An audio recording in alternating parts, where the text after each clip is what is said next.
ونستعينه ونستغفره ونؤمن به ونتوكل عليه ونعوذ بالله من شرور أنفسنا ومن سيئات أعمالنا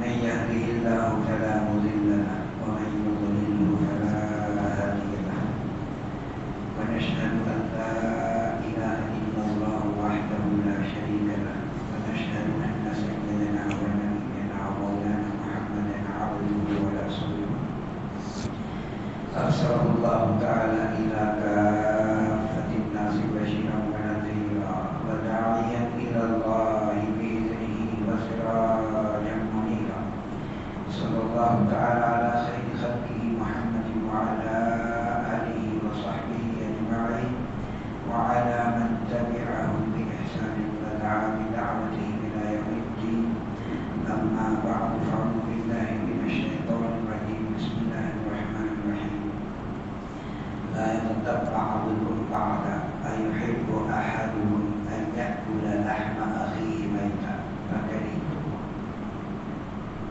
وقال النبي صلى الله عليه وسلم لا يكون المؤمن مؤمنا حتى يرضى لأخيه ما يرضى لنفسه صدق الله مولانا العظيم وصدق رسوله النبي الكريم ونحن على ذلك لمن الشاهدين والشاكرين والحمد لله رب العالمين.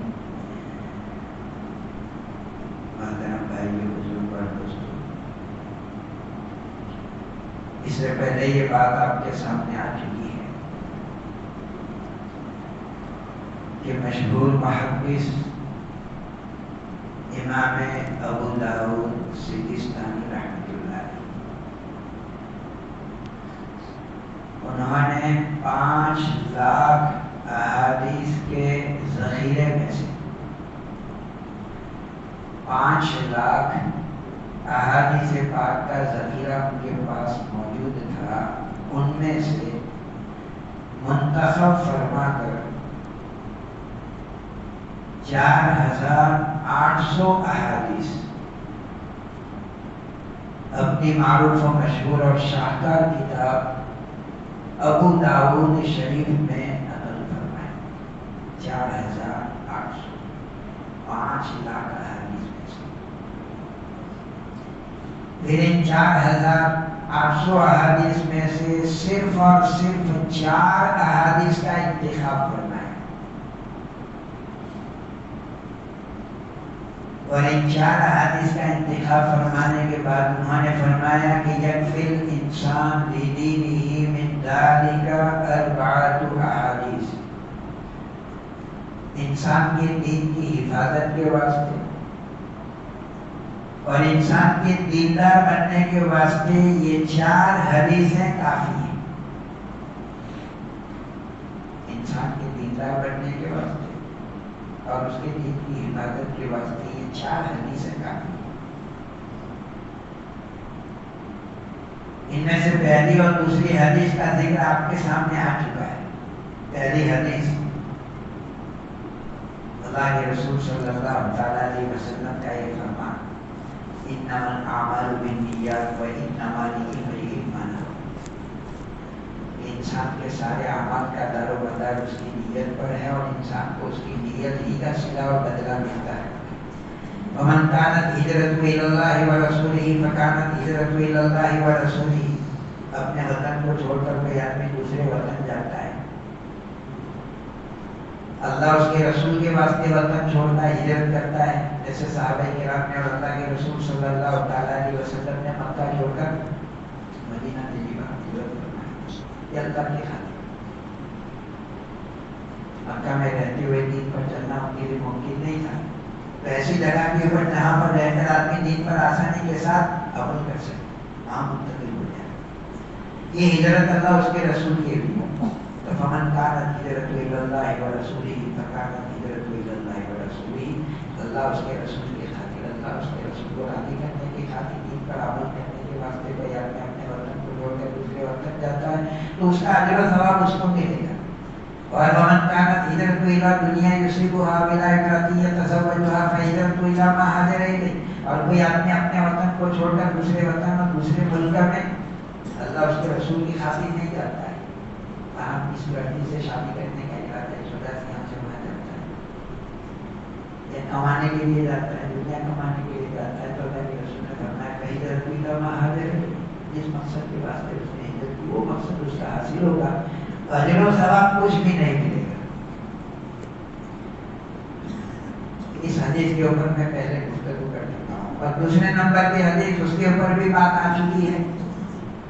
آپ صلی اللہ علیہ وسلم نے فرمایا کہ من حسن اسلام المرء ترکہ ما لا یعنی. انسان کے اسلام کی خوبی یہ ہے کہ وہ لایعنی کاموں اور باتوں کو چھوڑ دے. یہ دوسری حدیث امام ابو داؤد سجستانی رحمۃ اللہ علیہ نے 4800 حدیث میں سے 4 حدیث کا انتخاب فرمایا تھا. یہ دوسرے نمبر کی حدیث، اس سے پہلے اس کے اوپر بھی میں گفتگو کر چکا ہوں. تیسرے نمبر کی حدیث، 4 میں سے تیسرے نمبر کی حدیث، آپ صلی اللہ علیہ وسلم نے فرمایا کہ لا يكون المؤمن مؤمنا حتى يرضى لأخيه ما يرضى لنفسه. کہ کوئی مومن اس وقت تک کامل اور مکمل مومن نہیں ہو سکتا ہے. کوئی مومن اس وقت تک کامل اور مکمل مومن نہیں ہو سکتا ہے جب تک کہ وہ اپنے بھائی کے لیے اسی چیز کو پسند نہ کرے جو اپنے لیے پسند کرتا ہے.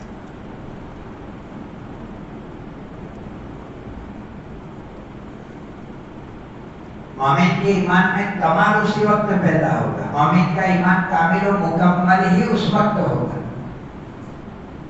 مومن کا ایمان کمپلیٹ ہی اس وقت ہوگا جبکہ وہ اپنے بھائی کے لیے اسی چیز کو پسند کرے جو اپنے لیے پسند کرتا ہے.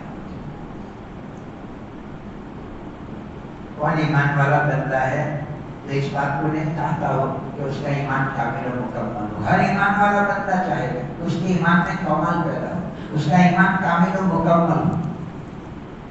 جو شخص اللہ پر اور آخرت کے دن پر ایمان رکھتا ہے، جس نے اللہ اس کے رسول کا کلمہ پڑھا ہے، جو شخص اللہ رب العزت اور رحمت عالم صلی اللہ علیہ وسلم سے محبت رکھنے کا مدعی ہے، جس کو جنت میں جانے کا ذوق اور شوق ہے، اور جس کو جہنم کی آگ سے بچنے کی فکر دامنگیر ہے، اور جو آخرت کی زندگی جو ابد الآباد کی زندگی ہے، مرنے کے بعد کی زندگی جو ہمیشہ ہمیشہ کی زندگی ہے، اس میں کامیاب ہونا چاہتا ہے، اس میں خوشحالی حاصل کرنا چاہتا ہے، تو اللہ کے رسول صلی اللہ علیہ وسلم نے ایمان میں کمال پیدا کرنے کے واسطے ایک عمل بتلایا. ایسا ہر مومن اپنے ایمان میں کمال پیدا کرنے کو پسند کرے گا. تو اللہ کے رسول صلی اللہ علیہ وسلم نے حدیث پاک میں کچھ ایسے اعمال بتلائے ہیں کہ ان اعمال پر عمل کرنے کی وجہ سے مومن کا ایمان کامل و مکمل ہوتا ہے. ان اعمال میں سے ایک عمل یہ بھی،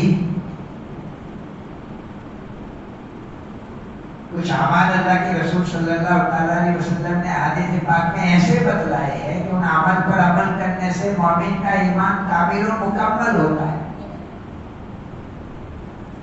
مختلف پارٹ ہوتے ہیں کسی چیز کے، یہ پارٹ، یہ بھاگ، یہ جزو، یہ پارٹ، سارے پارٹ ملتے ہیں تب جا کے وہ چیز جو ہے کمپلیٹ ہوتی ہے. ایمان کے بھی کمپلیٹ ہونے کے واسطے اللہ کے رسول صلی اللہ علیہ وسلم نے کچھ حد بتلائے، کچھ شعبے بتلائے. ان سارے اجزاء پر، ان سارے اعمال پر مومن عمل کرے گا تو اس کے ایمان کمپلیٹ ہوگا. ان میں سے ایک عمل یہ بھی بتلائے کہ اپنے بھائی کے لیے اسی چیز کو پسند کرے جو اپنے لیے پسند کرتا ہے. ہم اپنے لیے کیا پسند کرتے ہیں؟ مثال کے طور پر کہ ہماری کوئی غیبت نہ کرے، ہماری پیٹھ پیچھے ہماری کوئی برائی نہ کرے، ہماری غیر موجودگی میں اور غیر حاضری میں ہماری کوئی بدگوئی نہ کرے. ہم جیسے اپنے لیے اس کو پسند کرتے ہیں تو ہمارے بھائی کے لیے بھی ہمیں کسی کو پسند کرنا چاہیے کہ ہم بھی اس کی غیبت نہ کریں، ہم بھی اس کی غیبت نہ کریں، ہم بھی اس کی غیر حاضری میں اس کی بدگوئی نہ کریں، ہم بھی اس کی غیر حاضری میں اس کی برائی بیان نہ کریں جیسے ہم اپنے لیے چاہتے ہیں. تو اپنے بھائی کے لیے بھی آدمی یہی چاہیے. یہ اللہ کے رسول صلی اللہ علیہ وسلم بیان کرنا ہے. لیکن بڑے افسوس کے ساتھ کہنا پڑتا ہے کہ آج کل عامتاً ہماری کوئی بھی مجلس ہمارے بھائی کی غیبت سے خالی نہیں ہوتی ہے الا ماشاء اللہ. بلکہ یوں کہنا غلط نہیں ہوگا، یہ کہنا غلط نہیں ہوگا کہ آج کل ہماری مجلس کا ہمارے نزدیک سب سے بیسٹ اور سب سے ٹیسٹی ٹاپک ہی یہی ہوتا ہے کہ ہمارے بھائی کی برائیوں کا، ہمارے بھائی کی کمزوریوں کا اور ہمارے بھائی کے بگ پوائنٹ کا تذکرہ کر کے اس کو اپنی چرچا کا وشے بنانا. عام طور پر ہماری مجلس میں یہی ہوتا ہے. اس کے بغیر ہماری مجلس پھیکی پھیکی لگتی ہے. اگر ہماری مجلس میں کسی وقت ہمارے بھائی کو غیبت کا نشانہ نہ بنایا گیا ہو تو ایسا لگتا ہے کہ ہم کو ہماری مجلس میں کوئی مزہ نہیں آیا. بلکہ بعض لوگ تو غیبت کرتے کرتے یوں کہتے ہیں کہ یہ میں اس کی غیبت نہیں کر رہا ہوں، حقیقت حال کو بیان کر رہا ہوں. یعنی حقیقت میں یہ غیبت، یہ برائی اس کے اندر موجود ہے، اس لیے میں آپ لوگوں کے سامنے بیان کرتا ہوں. وہ بیچارہ یہ سمجھ رہا ہے کہ حقیقت میں وہ برائی اس کے اندر موجود ہے، اس لیے دوسروں کے سامنے بیان کرنا غیبت نہیں ہے. لیکن اللہ کے بندے کو معلوم نہیں ہے کہ اللہ کے رسول صلی اللہ علیہ وسلم نے اسی کو غیبت کہا ہے کہ حقیقت میں کوئی برائی اور بدی تمہارے بھائی کے اندر موجود ہے، اسی کو اس کی غیر حاضری میں دوسروں کے سامنے بیان کرو، یہی تو غیبت ہے. اور اگر وہ بدی اور برائی اس کے اندر موجود نہیں ہے پھر بھی تم اس کو دوسروں کے سامنے بیان کرو تو ایک بہتان ہے، اور بہتان کا ہونا تو غیبت سے بھی بڑا ہوتا ہے. بلکہ بعض لوگ تو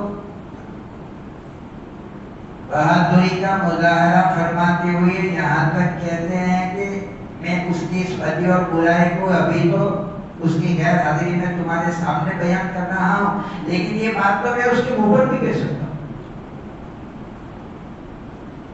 غیر حاضری میں کہہ رہا ہوں تو غیبت نہیں، تو منہ پر بھی کہہ سکتا ہوں. میرا منہ پر کہنا کوئی برائی نہیں ہے، کوئی کہے غیبت نہیں ہے، یہ بھی غیبت ہے، یہ بھی بہت بڑی بدی اور برائی. بلکہ علماء کرام تو فرماتے ہیں کہ اس قسم کی جرأت کرنے میں ایمان سے نکل جانے کا خطرہ ہے.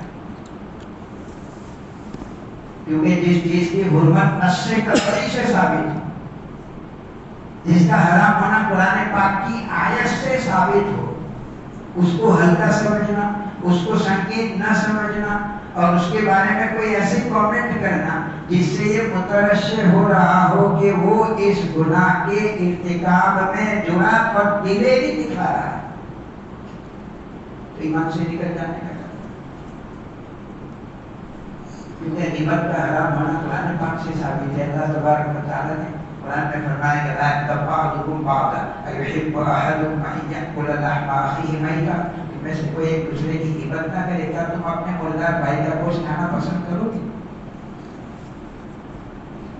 مردار بھائی کا گوشت کون آدمی کھانا پسند کرے گا؟ جیسے اپنے مردار بھائی کا گوشت کھانا تم انتہائی درجہ مکروہ اور ناپسند سمجھتے ہو، اللہ تبارک و تعالیٰ یہی فرمانا چاہتے ہیں کہ جیسے مردار بھائی کا گوشت کھانا انتہائی درجہ تم مکروہ اور ناپسند سمجھتے ہو، اپنے بھائی کی غیبت کرنا بھی اسی طریقے سے انتہائی درجہ مکروہ اور ناپسند سمجھو.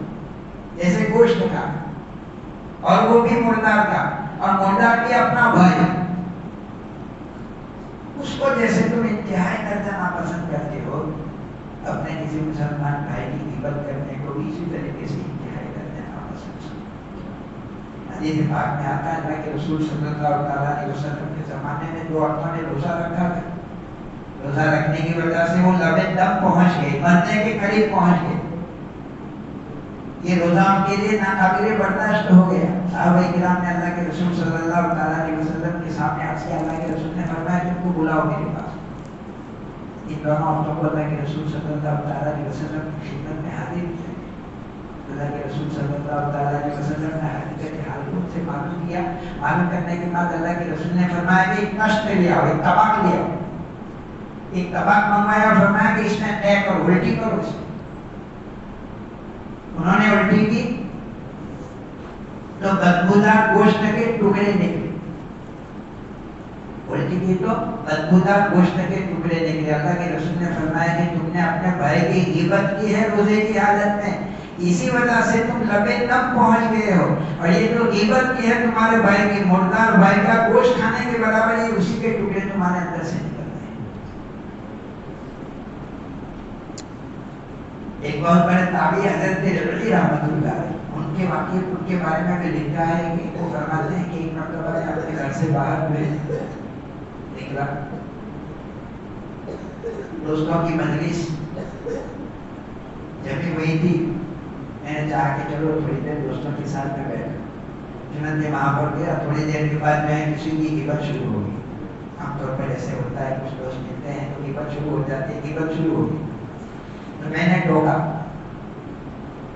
یہ غیبت ہے, حرام ہے. پھر بھی میں وہ باز نہیں رہے تو میں اٹھ کر چلا گیا. وہاں سے اٹھ کر چلا گیا. دوسرے دن بھی اسی طریقے سے دوستوں کی مجلس میں گیا تو دوسرے دن بھی تھوڑی دیر کے بعد جو ہے کسی کی غیبت شروع ہو گئی. تو دوسرے دن بھی میں نے ٹوکا, لیکن دوسرے دن بھی وہ بات نہیں آئی تو پھر میں چلا گیا. تیسرے دن بھی یہی واقعہ پیش آیا. تیسرے دن تو میں اٹھ کر چلا نہیں آیا, بیٹھا رہا. اور ایک آدھ دو شبد جو ہے غیبت کے میری زبان سے بھی نکل گئے. آدمی بیٹھتا ہے تو ملوث ہو جاتا ہے اس طریقے سے. ایسے دوستوں کی صحبت میں آدمی بیٹھتا ہے تو گناہ کا ارتکاب اس سے ہو ہی جاتا ہے, ان کے کام میں ملوث ہو ہی جاتا ہے. تو ایک دو شبد اور ایک دو الفاظ غیبت کے میری زبان سے بھی نکل گئے. میں سو گیا. سو جانے کے بعد میں نے خواب دیکھا کہ انتہائی درجہ مکروہ شکل کا لمبا ترنگا حبشی, کالا کلوٹا. اس کی شکل و صورت بہت بھینکر اور بھیانک تھی. وہ لمبا ترنگا تھا اور حبشی تھا, کالا کلوٹا. وہ آیا اور طبق کے اندر جو ہے خنزیر کا بدبودار گوشت تھا, سور کا بدبودار گوشت تھا. طبق کے اندر مجھ کو کہا کہ اس کو کھاؤ. میں خواب میں دیکھ رہا ہوں کہ اس کو کھاؤ. اس کو نہیں کھا سکتا ہوں, یہ تو خنزیر کا گوشت ہے اور پھر بدبودار ہے. نہیں کھاؤ, میں نہیں کھا سکتا ہوں. جب میں نے انکار کیا تو زبردستی انہوں نے مجھ کو پکڑا اور میرے منہ میں ٹھوس دیا. زبردستی فرماتے ہیں کہ وہ بہت بدبودار تھا. اس کے بدبو کی وجہ سے خوابی میں میرا جو ہے سر چکرا گیا. بعد میں جب میں بیدار ہوا تو اس کا مزہ, برا مزہ میرے منہ میں تھا اور 6 مہینے تک یہ جو ہے اس کا مزہ باقی تھا. تھوڑی دیر کے لیے مجلس پر بیٹھ گئے اور ایک دو شبد جو ہے اپنی زبان سے بھی غیبت کے نکل گئے. اللہ تبارک و تعالیٰ نے دنیا ہی میں اس کا مزہ چکھا کے متنبع کر دیا کہ اس کا انجام کیا ہوگا. غیبت کرنے کی وجہ سے انسان کو ملتا کچھ نہیں. اس کی نیکیاں جو ہیں جس کی ہم نے غیبت کی اس کے نامہ اعمال میں منتقل ہو جاتی ہے. اس لیے حسن بصری رحمۃ اللہ علیہ کے بارے میں آتا ہے, علم ان کو معلوم ہوتا ہے کہ فلاں آدمی نے میری غیبت کی ہے تو اس کا شکریہ ادا کرتے ہیں.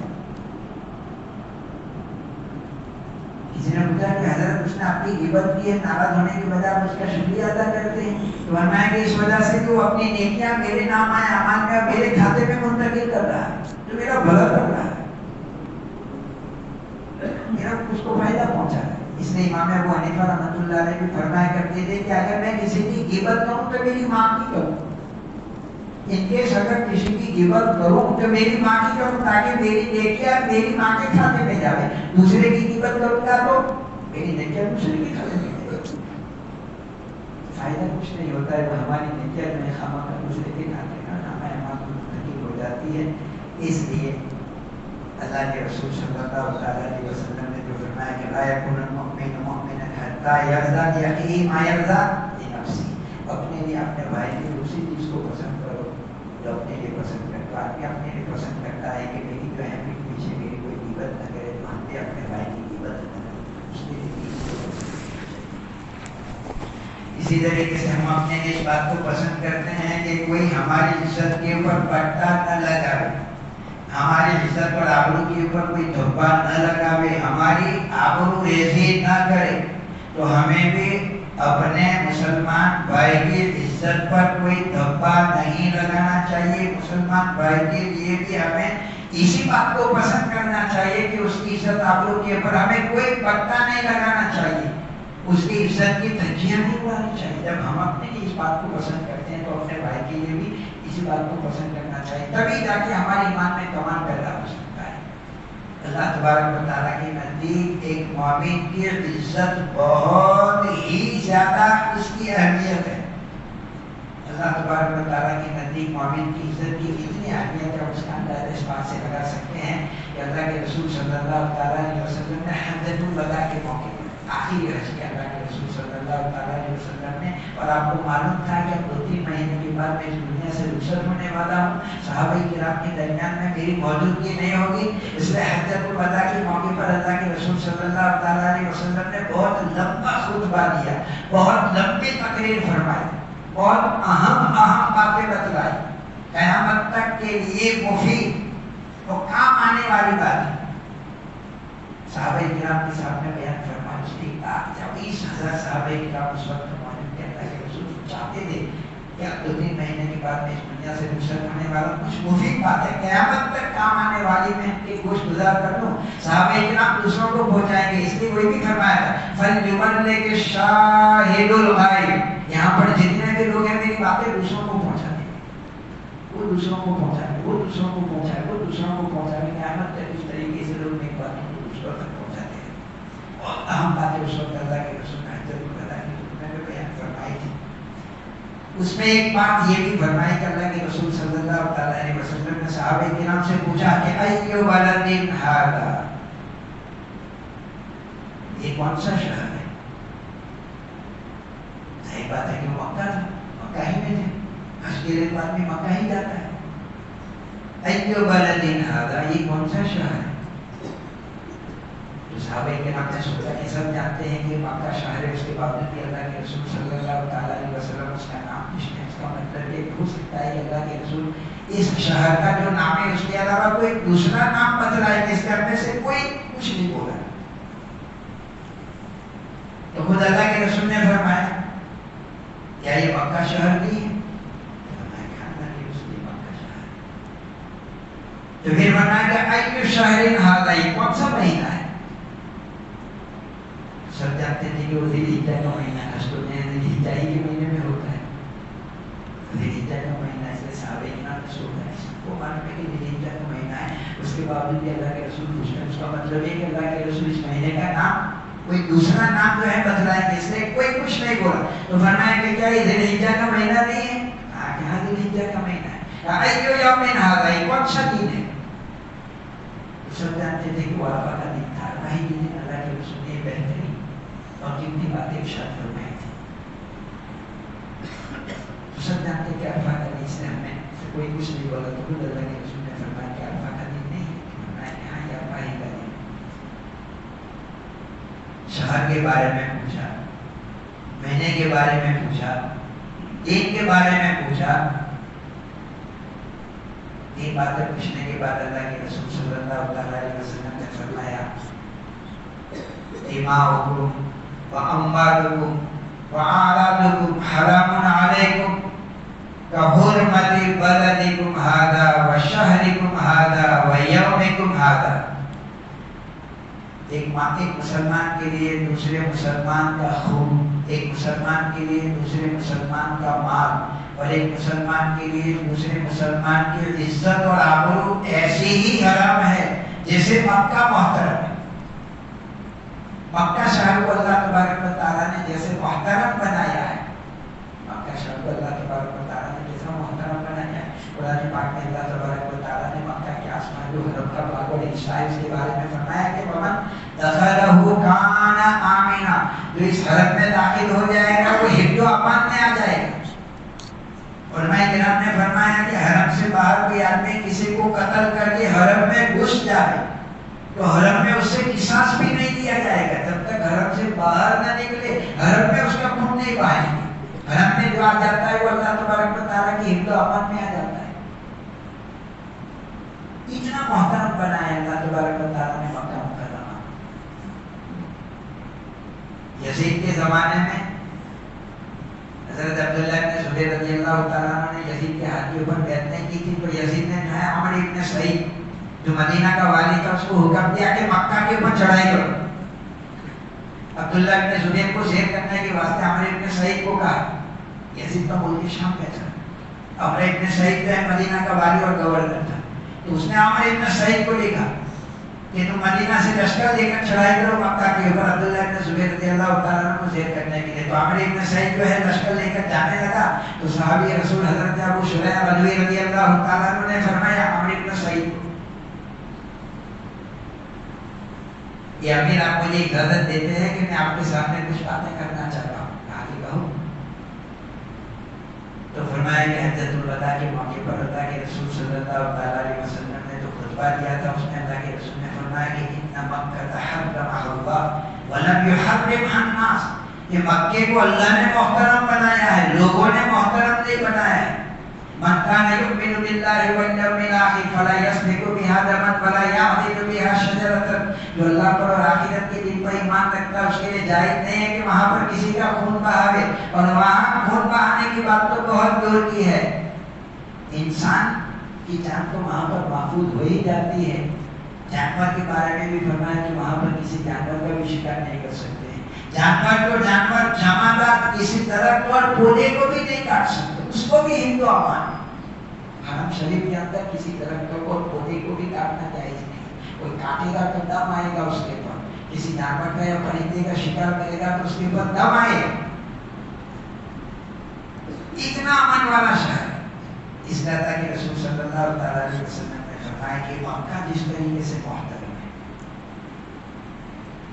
ذی الحجہ کا مہینہ جس طریقے سے محترم ہے. ذی الحجہ کا مہینہ بھی اشہر حرم میں سے 4 مہینے اللہ تبارک و تعالیٰ نے حرمت والے بنائے ہیں، مان سمان والے بنائے ہیں. زمانے جاہلیت میں لوگ اتنے زیادہ جو ہے لڑاکو اور چوری ڈکیتی کرنے والے تھے، لیکن ان 4 مہینوں میں لڑائی کرنا، جنگ کرنا بند کر دیتے تھے، چوری ڈکیتی کرنا بھی بند کر دیتے تھے، کیونکہ ان 4 مہینوں کو اللہ تبارک و تعالیٰ نے محترم بنایا ہے. ذی القعدہ کا مہینہ، ذی الحجہ کا مہینہ، محرم کا مہینہ اور رجب کا مہینہ. ان کو اشہر حرم کہا جاتا ہے، حرمت والے مہینے، مان سمان والے مہینے. ان میں ذی الحجہ کا مہینہ بھی ہے. 4 مہینوں میں ذی الحجہ کا مہینہ. اس لیے اللہ کے رسول نے فرمایا کہ ذی الحجہ کا مہینہ جیسے محترم ہے اور عرفہ کا دن جیسے محترم ہے، اسی طریقے سے مسلمان کے لیے دوسرے مسلمان کا خون ایسا ہی محترم ہے، حرمت والا ہے. اس کا مال بھی ایسا ہی محترم اور حرمت والا ہے. اس کی عزت اور آبرو بھی ایسے ہی حرمت والی ہے. اس لیے جائز نہیں ہے کہ کوئی مسلمان کسی دوسرے مسلمان کا خون بہائے. جائز نہیں ہے کہ کوئی مسلمان کسی دوسرے مسلمان کے مال کو حرم کر لے، دبا لے، ہضم کر لے. جائز نہیں ہے کہ کوئی مسلمان کسی دوسرے مسلمان کی آبرو ریزی کرے، اس کی عزت کی برکت رہا ہے. مکہ محترم اس طریقے سے مسلمان کی آبرو کی عزت بھی محترم. ذی الحجہ کا مہینہ جس طریقے سے محترم، اس طریقے سے اللہ کے نزدیک مسلمان کی عزت اور آبرو بھی ایسی ہی حکومت والی. عرفہ کا دن جس طریقے سے محترم ہے، اللہ تبارک و تعالیٰ کے نزدیک مسلمان کی عزت اور آبرو بھی ایسی محترم. ایک حدیث میں اللہ کے رسول صلی اللہ علیہ وسلم نے فرمایا کہ المسلم اخو المسلم، مسلمان مسلمان کا بھائی ہے، لا یظلمہ، ایک مسلمان دوسرے مسلمان کے اوپر ظلم نہیں کرتا، ولا یخذلہ، اور اس کو دشمن کے ہاتھوں میں بھی یار و مددگار نہیں چھوڑتا ہے. ایک مسلمان دوسرے مسلمان کی مدد کرتا ہے. دیکھا کہ دشمن کے ہاتھ میں، ظالم کے ہاتھ میں اس پر ظلم و ستم ہو رہا ہے. ایک مسلمان کو چاہیے کہ دوسرے مسلمان کی مدد کرے. لا یخذلہ، دشمن کے ہاتھوں اس کو بھی یار و مددگار نہیں چھوڑتا ہے. ولا یحقرہ، اور اس کو حقیر نہیں سمجھتا ہے،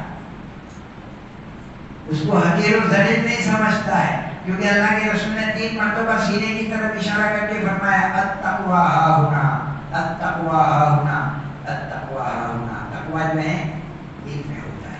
جس کے دل میں تقوی ہے اور جس کے دل میں تقوی اس وجہ سے ظاہری حالت کو دیکھ کر جو ہے فیصلہ نہیں کر سکتے ہو کسی کے حقیر ہونے کا اور کسی کے باعزت ہونے کا. تم جو ہے ظاہری حالت کو دیکھ کر فیصلہ نہیں کر سکتے ہو.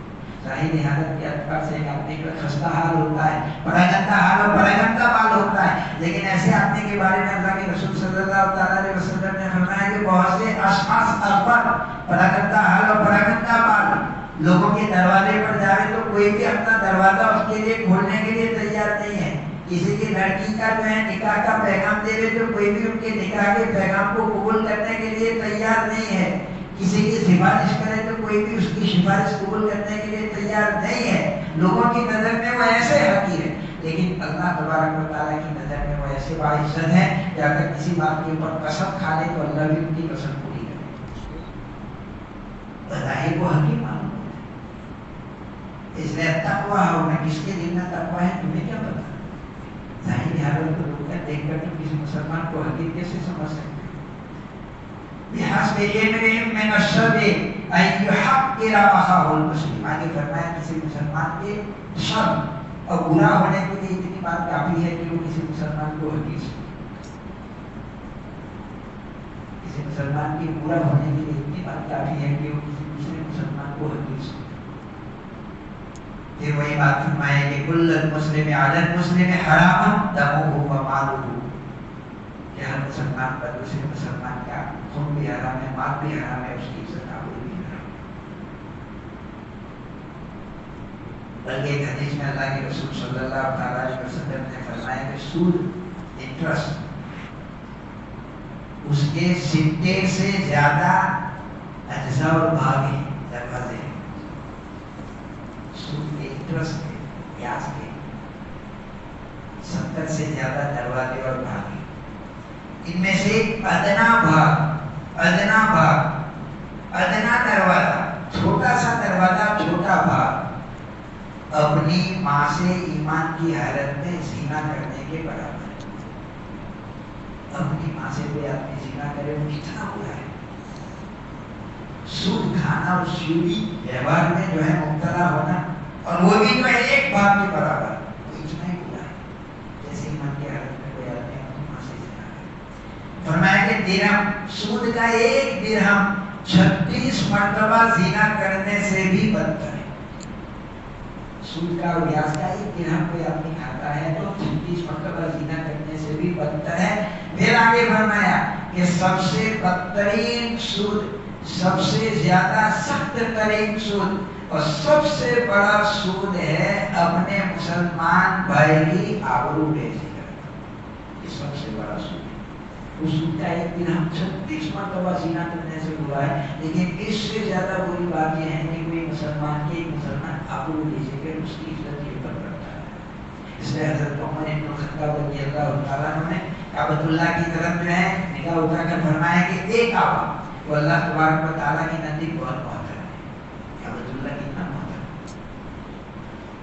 ان اول بیت وضع للناس، سب سے پہلا گھر جو ہے دنیا میں کعبۃ اللہ ہی کو قائم کیا اللہ تبارک و تعالیٰ. اللہ تبارک و تعالیٰ کی 120 رحمتیں نازل ہوتی ہیں روزانہ کعبۃ اللہ کی. اتنا محترم. اور میں کعبۃ اللہ کو اٹھانے کے لیے آیا تو اللہ تبارک و تعالیٰ نے اس کو جو ہے ابابیل پرندوں کے ذریعے سے تہس نہس کر دیا. اتنا محترم ہے اللہ تبارک و تعالیٰ کی نزدیک کعبۃ اللہ. لیکن پھر بھی حضرت عمر بن الخطاب رضی اللہ تعالیٰ عنہ نے کیا فرمایا کہ کعبہ میں جانتا ہوں کہ وہ زمین پر سب سے زیادہ محترم ہے، لیکن ایک مومن کی عزت تجھ سے بھی زیادہ محترم. ایک مومن کی عزت اور آبرو جو ہے تجھ سے بھی زیادہ محترم اور احترام ہے. تو اللہ کے رسول صلی اللہ علیہ وسلم یہاں پر فرماتے ہیں کہ لا یکون المؤمن مؤمنا حتی یرضى بدینہ لأخیہ ما لنفسہ، حتی یرضى لأخیہ ما یرضى لنفسہ، کہ اپنے بھائی کے لیے اسی چیز کو پسند کرے جو اپنے لیے پسند کرتا ہے کہ میری عزت کے اوپر کوئی دھبا نہ لگاوے. تو ہمیں بھی کسی مسلمان کی عزت اور آبرو کے اوپر دھبا نہیں لگانا چاہیے.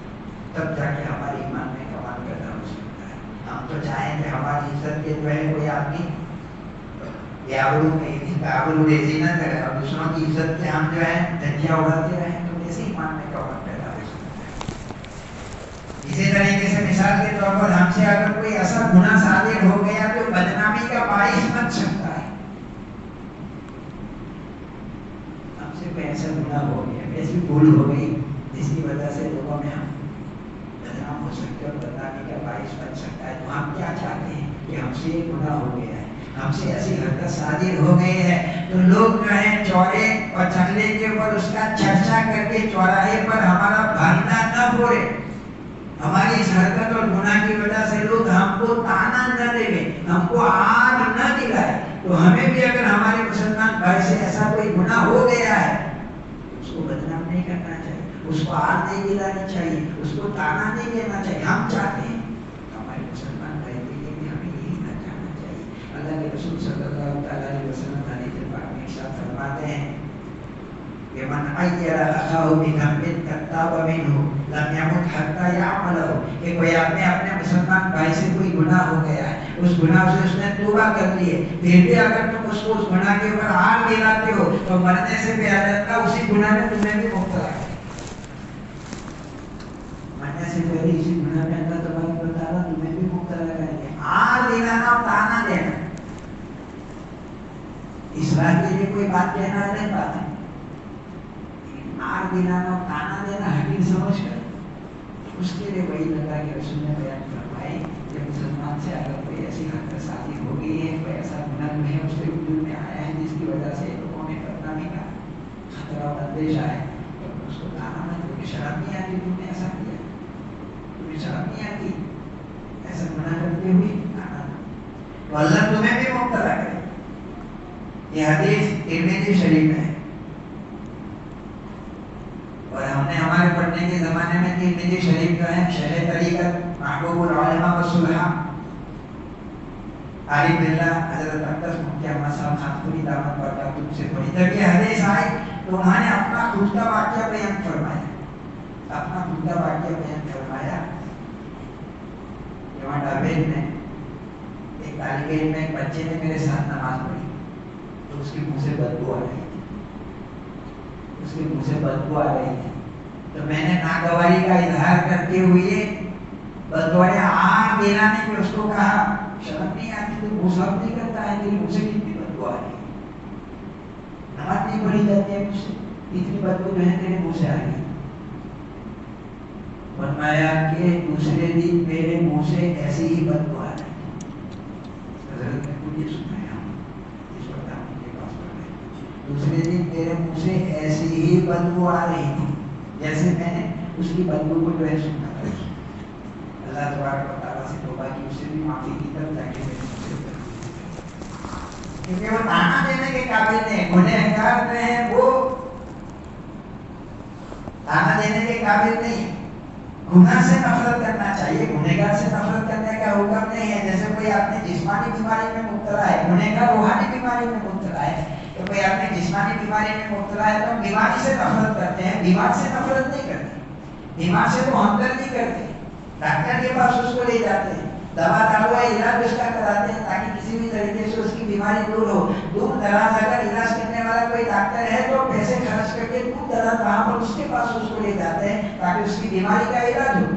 تو جسمانی بیماری میں جو آدمی مبتلا ہوتا ہے ہم بیماری سے نفرت کرتے ہیں لیکن بیمار سے نفرت نہیں کرتے بلکہ اس کے ساتھ ہمدردی کا مظاہرہ کرتے ہیں۔ اس طریقے سے یہ روحانی بیماری میں مبتلا ہے تو گناہ سے نفرت کرنا ہے، گنہگار سے ہمیں نفرت نہیں کرنا ہے، وہ تو قابل رحم ہے، جیسے بیمار آدمی قابل رحم اس طریقے سے گنہگار آدمی بھی قابل رحم ہے۔ جس نے مولانا تھانوی رحمۃ اللہ علیہ کیا فرماتے تھے کہ میں ہر مسلمان کو فی الحال، ہر مسلمان کو فی الحال، کون کہہ رہا ہے؟ حکیم الامت اور مجدد الملت، حکیم الامت اتنا بڑا جو ہے مجدد، وہ کہہ رہا ہے کہ میں ہر مسلمان کو فی الحال اور ہر کافر کو فی المحال اپنے سے افضل سمجھتا ہوں، ہر مسلمان کو اپنے سے افضل سمجھتا ہوں اور کافر کو فی المحال بھوشیہ میں فیوچر کے اعتبار ہو سکتا ہے کہ ایمان لے آنے، اور ایمان لانے کے بعد اس کا ایمان میرے ایمان سے بھی جو ہے بہتر ہو جائے، ہو سکتا ہے، ہمارا کا علیحدہ ہے کہ عزیز مشکل نہیں ہے، اس لیے کافی کو بھی پھر بات کرنے سے بہتر سمجھتا ہوں. یہ توازن کا عالم کا ہمارے اکابر کے اندر قطب الأقطاب حضرت مولانا گنگوئی رحمۃ اللہ علیہ حدیث پڑھا رہے تھے. حدیث آئی کہ اللہ کے رسول صلی اللہ علیہ وسلم نے فرمایا کہ مجھ کو یونس ابن متیٰ پر فضیلت مت دو. حضرت یونس علیہ السلام اپنی قوم سے کہا کہ اللہ تبارک و تعالیٰ کی طرف سے عذاب آنے والا ہے. عذاب آنے میں تاخیر ہوئی تو اللہ تبارک و تعالیٰ کی اجازت کے بغیر نکل گئے بستی سے, مچھلی کے پیٹ میں چلے گئے. اس اعتبار سے کوئی کہہ سکتا ہے کہ ہمارے نبی جو ہے افضل ہے. اللہ کے رسول نے فرمایا کہ یونس ابن متیٰ پر مجھ کو فضیلت مت دو. حضرت یہ حدیث پڑھ رہے ہیں فرمایا اللہ کے رسول نے ایک توازن کے طور پر فرمایا. اللہ کے رسول تو سارے نبیوں میں سب سے افضل ہے ہی, لیکن تواضع کے طور پر, عاجزی کے طور پر آپ نے فرمایا کہ مجھے فضیلت مت دو. کیونکہ آدمی جتنا بڑا ہوتا ہے وہ اپنے کو خود کو بڑا نہیں سمجھتا ہے. حقیقت میں جو اندر سے بڑا ہوتا ہے اللہ کے نزدیک وہ خود کو بڑا نہیں سمجھتا ہے, خود کو دوسروں سے چھوٹا سمجھتا ہے. اس لیے بطور تواضع کے اللہ کے رسول نے فرمایا کہ اسی میں مکہ پر فضیلت مت دو.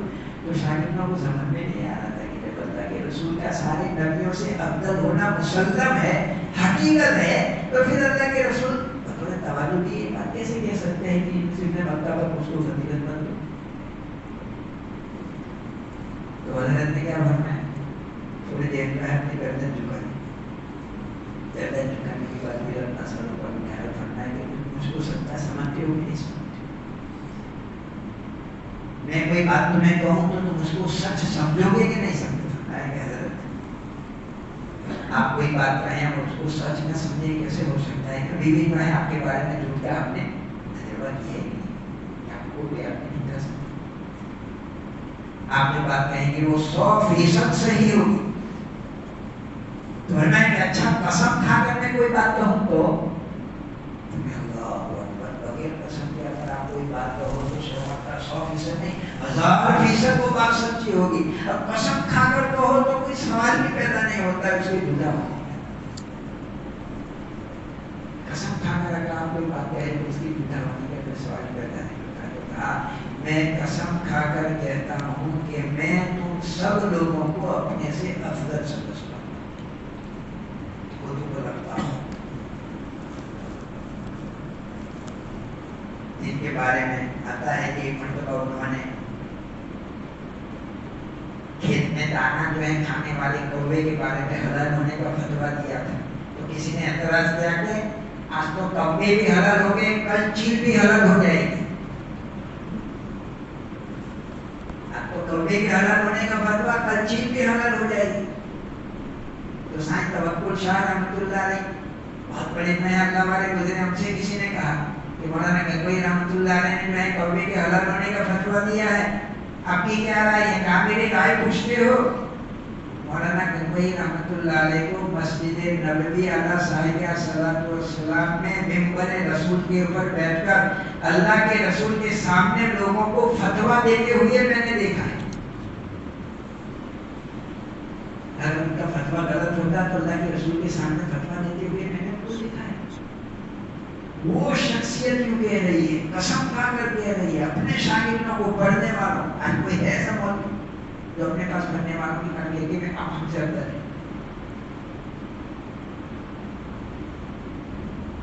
تو اس لیے اللہ کے رسول فرماتے ہیں کہ من اجر اخاہ بذنب تقطع منه سکینۃ حتی یعمل. اپنے لیے اس بات کو پسند کرتے ہو کہ ہم سے اگر کوئی ایسی غلطی ہو گئی کہ ہمیں کوئی آر نہ دلاوے, آنا نہ دے, چوراہے کے اوپر ہمارا بیگ بھٹا نہ پڑے. اس طریقے سے ہمارے بھائی کے لیے بھی ہمیں اسی بات کو پسند کرنا چاہیے. لا يكون المؤمن مؤمنا حتى يرضى لأخيه ما يرضى لنفسه. اسی طریقے سے ہم اپنے لیے اس بات کو پسند کرتے ہیں کہ اگر ہمارے اوپر کوئی مصیبت آ تو لوگ ہماری ہمدردی کریں. تو ہمارے بھائی کے بارے میں بھی ہمیں یہی پسند کرنا چاہیے کہ اس پر کوئی مصیبت آئے تو ہم بھی اس کی ہمدردی کریں, اس کی مصیبت میں جو ہے کام آئے. ہم چاہتے ہیں کہ ہماری مصیبت میں لوگ ہمارے کام آئے. ہمارے بھائی کی مصیبت میں بھی ہم کو کام آنا چاہتا ہے کہ اس نے فرمایا کہ من لم يصب المسلم كربة من كرب الدنيا نفس الله عنه كربة من كرب الآخرة. کہ جو آدمی دنیا میں کسی مسلمان کی مصیبت اور پریشانی دور کرے گا, اللہ آخرت میں اس کی پریشانی دور کرے گا.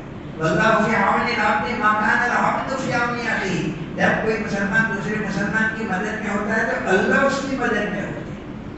ہم کسی مسلمان کی کتنی مدد کر سکتے ہیں اور اللہ کی مدد کرنے پر آ گئے تو اللہ ہماری مدد میں ہوتے ہیں جب ہم کسی دوسرے مسلمان کی مدد کرتے ہیں. جیسے ہم اپنے لیے چاہتے ہیں کہ ہم مصیبت میں تو دوسرا اس طریقے سے ہمارے بھائی کے لیے بھی ہمیں اسی بات کو جاننا چاہیے. ہمارا بھلا ہو رہا ہو تو ہم چاہتے ہیں کہ کوئی ہم سے حسد نہ کرے, جلن اس کے دل میں نہ ہو. تو ہمارے بھائی کے لیے بھی ہمیں یہ پسند کرنا چاہیے کہ ہمارے بھائی کا بھلا ہو رہا ہے تو ہمیں ان کی حسد نہیں کرنی چاہیے, جلن پیدا نہیں ہونی چاہیے. ہم اپنے لیے پسند کرتے ہیں تو ہمارے بھائی کے لیے بھی پسند کرنا چاہیے ہمیں کہ ہمارے دل میں اس کے کہیں کوئی جلن پیدا نہ ہو. ہمارے لڑکے یا لڑکی کا اچھی جگہ سے پیغام آیا ہے تو ہم کیا چاہتے ہیں کہ کوئی جو ہے ٹھیس نہ مارے, معاملہ گڑبڑ نہ کر دے ہوئے ٹھیس مارے. تو ہمیں بھی جو ہے ہمارے بھائی کے لیے یہی چاہنا چاہیے کہ ہمارے بھائی کے لڑکا یا لڑکی کے پاس اچھی جگہ سے پیغام آیا ہے تو ہم بھی جو ہے ایسے ٹھیس نہ مارے جس کی وجہ سے پیغام جہاں سے آیا ہے وہ پیغام والوں کی دل میں شک و شبہ پیدا ہو جائے اور ہائے کہنے کی بجائے وہ نہ کہہ دے. حدیث میں اللہ کے رسول نے فرمایا کہ من زابر زابر اللہ ہوگی ومن شاک کا شاک اللہ ہوگی. جو آدمی دوسرے کو تکلیف پہنچائے گا اللہ اس کو تکلیف پہنچائیں گے, اور دوسرے کو مشقت میں ڈالے گا اللہ اس کو مشقت میں ڈالے گا. اس میں ہماری بھائی کے لیے بھی سوچنا چاہیے. ہم جیسے چاہتے ہیں کہ ہماری بہو ہماری بیٹی اور ہماری بہن کو بری نگاہ سے کوئی نہ دیکھے تو ہمیں بھی دوسرے کی بہو بیٹی اور بہن کو بری نگاہ سے نہیں دیکھنا چاہیے. جب ہم اپنے بھی اس بات کو پسند کرتے ہیں تو ہمارے بھائی کے لیے بھی ہمیں اسی بات کو پسند کرنا چاہیے. اس دوسرے کی بہن کو اور دوسرے کی بیٹی کو اس کو بری وجہ سے نہیں دیکھنا چاہیے. ایک صحابی اللہ کے رسول صلی اللہ علیہ وسلم کے پاس ہے, اللہ کے رسول مجھ سے رہا نہیں جاتا ہے, زنا کی مجھ کو اجازت دو, مجھ کو زنا کی اجازت دو. تو اللہ کے رسول نے فرمایا تم اپنی بیٹی کے ساتھ ایسا کرنا پسند کرتے ہو, اپنی بہن کے ساتھ ایسا کرنا پسند کرتے ہو؟ بیٹی اور بہن کے ساتھ ایسا کرے گا کہ جس کے ساتھ تم زنا کرو گی وہ بھی تو کسی کی بیٹی ہوگی, وہ بھی تو کسی کی بہن ہوگی. اپنی بہن اور بیٹی کے ساتھ جب تم ایسا کرنا پسند نہیں کرتے ہو تو دوسری کی بیٹی دوسری کی بہن اس کے ساتھ ایسا کرنا پسند. اللہ کے رسول نے حدیث میں فرمایا کہ برو آباکم تبروا ابناکم, اپنے ماں باپ کے ساتھ اچھا سلوک کرو تو تمہاری اولاد بھی تمہارے ساتھ اچھا سلوک کرے گی. برو آباکم تبروا ابناکم, تم اپنے ماں باپ کے ساتھ اچھا سلوک کرو تو تمہاری اولاد بھی تمہارے ساتھ اچھا سلوک کرے گی. تم جیسا سلوک کرو گے ماں باپ کے ساتھ اولاد بھی ایسے ہی سلوک کرے گی. زیر گھر کوئی کسی کو برا کہے, یہ گنبد کی صدا, جیسا کہے ویسا سنے. جیسا ماں باپ کے ساتھ سلوک کرو گے ویسا ہی تمہارے ساتھ سلوک کرے گا. اور عفو تعفو نساؤ, حدیث میں فرمایا کہ تم پاک دامن رہو تو تمہارے گھر کی عورتیں بھی پاک دامن رہے گی.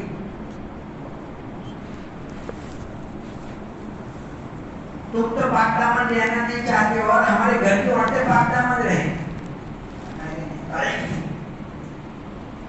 تم پاک دامن رہو تو تمہارے گھر کی عورتیں بھی پاک دامن رہیں گی. نبنی فلان زنت فضلت نساؤ, فلانے خاندان کے لوگوں نے زنا کیا تو ان کی عورتیں بھی زنا میں مبتلا ہو گئی. ہم چاہتے ہیں کہ ہماری بہن ہماری بیٹی ہماری بہو کے اوپر کوئی بری نگاہ نہ ڈالے, اپنے بھائی کی بھی بہن بیٹی اور بھائی کے اوپر بری نگاہ نہیں کرنی چاہیے. بہت ساری چیزیں ہیں, وقت تو بنا ہے, میں بات کو ختم کرتا ہوں. اللہ کے رسول نے یہ فرمایا کہ لا یکون المؤمن مؤمنا حتى يرضى لأخيه ما يرضى لنفسه. اس مومن کا ایمان اس وقت تک کامل نہیں ہو سکتا ہے جب تک کہ وہ اپنے بھائی کی دوسری چیز کو پسند کرے اور سب اس طریقے سے ہو جائے تو کتنا اچھا معاشرہ, کتنی اچھی سوسائٹی وجود میں آئے گی. یہ دنیا اور یہ معاشرہ دنیا ہی کا اس کے لیے جنت کا نمونہ بن جائے گا. سب کے لیے بھلا چاہے, کوئی کسی کا برا نہیں چاہے گا. تو کیسا معاشرہ وجود میں آئے, کیسی سوسائٹی وجود میں آئے, کوئی جھگڑا نہیں, کوئی لڑائی نہیں, کوئی حسد نہیں, کوئی کینہ نہیں کسی کی طرف سے. دنیا میں ان کے لیے جنت کا نمونہ بن جائے گی اگر ایسا جیسا حدیث میں اللہ کے رسول صلی اللہ علیہ وسلم فرماتے ہیں. اس پر ہمارا اللہ تبارک و تعالیٰ اس پر عمل کرنے کی توفیق عطا فرمائے. بسم اللہ الرحمن الرحیم. سبحان اللہ والحمد للہ ولا الہ الا اللہ واللہ اکبر ولا حول ولا قوة الا باللہ العلی العظیم. اللهم لك الحمد كله ولك الشكر كله ولك الملك كله وبيدك الخير كله وإليك يرجع الأمر كله. اللهم لك الحمد كما تقول وخيرا مما تقول. اللهم لا نحصي ثناء عليك أنت كما أثنيت على نفسك. اللهم صل على سيدنا محمد حتى لا يبقى من صلاتك شيء. اللهم سلم على سيدنا محمد حتى لا يبقى من صلاتك شيء. اللهم بارك على سيدنا محمد حتى لا يبقى من بركاتك شيء. اللهم صل على محمد كلما ذكره الذاكرون وصل على محمد كلما غفل عن ذكره الغافلون. اللهم صل على محمد وعلى ال محمد كما صليت على ابراهيم وعلى ال ابراهيم انك حميد مجيد. اللهم بارك على محمد وعلى ال محمد كما باركت على ابراهيم وعلى ال ابراهيم انك حميد مجيد. ربنا ظلمنا انفسنا وان لم تغفر لنا وترحمنا لنكونن من الخاسرين. لا اله الا انت سبحانك اني كنت من الظالمين. ربنا آتنا في الدنيا حسنه وفي الآخرة حسنة وقنا عذاب النار وقنا عذاب القبر وقنا عذاب الحشر وقنا عذاب الفقر وقنا عذاب الدين واحشرنا يوم القيامة مع المتقين مع الأبرار. ربنا هب لنا من أزواجنا وذرياتنا قرة أعين واجعلنا للمتقين إماما. ربنا لا تزغ قلوبنا بعد إذ هديتنا وهب لنا من لدنك رحمة إنك أنت الوهاب. رب اجعل لي مقيم الصلاة ومن ذريتي ربنا وتقبل دعاء. ربنا اغفر لي ولوالدي وللمؤمنين يوم يقوم الحساب. ربنا لا تجعلنا فتنة للقوم الظالمين ونجنا برحمتك من القوم الكافرين. ربنا أرنا الحق حقا وارزقنا اتباعه وأرنا الباطل باطلا وارزقنا اجتنابه. ربنا إننا سمعنا مناديا ينادي للإيمان أن آمنوا بربكم فآمنا فاغفر لنا ذنوبنا وكفر عنا سيئاتنا وتوفنا مع الأبرار. اللهم إنا نسألك علما نافعا ورزقا واسعا وحلالا طيبا وعملا صالحا ومتقبلا وشفاء من كل داء. اللهم إنا نعوذ بك من علم لا ينفع ومن قلب لا يخشى ومن نفس لا تشفى ومن دعوة لا يستجاب لها. اللهم إنا نسألك الهدى والتقى والعفاف والغنى. اللهم إنا نعوذ بك من العجز والكسل والجبن والهرم والبخل ومن دراء الدين وغلبة الرجال. اللهم إنا نسألك العافية. اللهم إنا نسألك العافية. اللهم إنا نسألك العافية ودوام العافية وتمام العافية والشكر العافية ونسألك الغنى عن الناس. اللهم اهدنا لأحسن الأخلاق لا يهدي لأحسنها إلا أنت واصرف عنا سيء الأخلاق لا يصرف عن سيئها إلا أنت. اللهم باعد بيننا وبين خطايانا كما بعدت بين المشرق والمغرب. اللهم اغسل خطايانا من الماء والثلج والبرد ونقنا من الخطايا كما ينقى الثوب الأبيض من الدنس. اللهم اغفر لنا ذنوبنا كلها دقها وجلها أولها وآخرها علانيتها وسرها. اللهم آتنا نفوسنا تقواها وزكها أنت خير من زكاها أنت وليها ومولاها. اللهم بارك لنا في الموت وفيما بعد الموت. اللهم بارك لنا في الموت وفيما بعد الموت. اللهم إنا نسألك حسن الخاتمة ونعوذ بك من سوء الخاتمة. اللهم إنا نعوذ بك من سكرات الموت ونعوذ بك من غمرات الموت. اللهم إنا نعوذ بك من سكرات الموت ونعوذ بك من غمرات الموت. اللهم ارزقنا شهادة في سبيلك واجعل موتنا في بلد رسولك. اللهم إنا نسألك جنة الفردوس. اللهم إنا نسألك جنة الفردوس. اللهم إنا نسألك جنة الفردوس ونعوذ بك من عذاب جهنم ونعوذ بك من عذاب جهنم ونعوذ بك من عذاب جهنم. اللهم إنك عفو تحب العفو فاعف عنا. اللهم إنك عفو تحب العفو فاعف عنا. اللهم إنك عفو تحب العفو فاعف عنا. ہم سب کے گناہوں کو معاف فرما دے. ہم سب کی خطاؤں سے درگزر فرما. ہم سب کے قصوروں کو معاف فرما دے. ہماری سیئات سے درگزر فرما کر اللہ تو اس کو حسنات سے مبدل فرما دے. اللہ ہمارے چھوٹے گناہوں کو بھی معاف فرما دے. بڑے گناہوں کو بھی معاف فرما دے. جان بوجھ کر جو گناہ کیے اس کو بھی معاف فرما دے. مولا سہون اور بھول سے ہم سے جو گناہ ہو گئے اس کو بھی معاف فرما دے. کھلا سب کے سامنے ہم جن گناہوں کا ارتکاب کیا مولا اس کو بھی معاف فرما دے. اور خفیہ اور پوشیدہ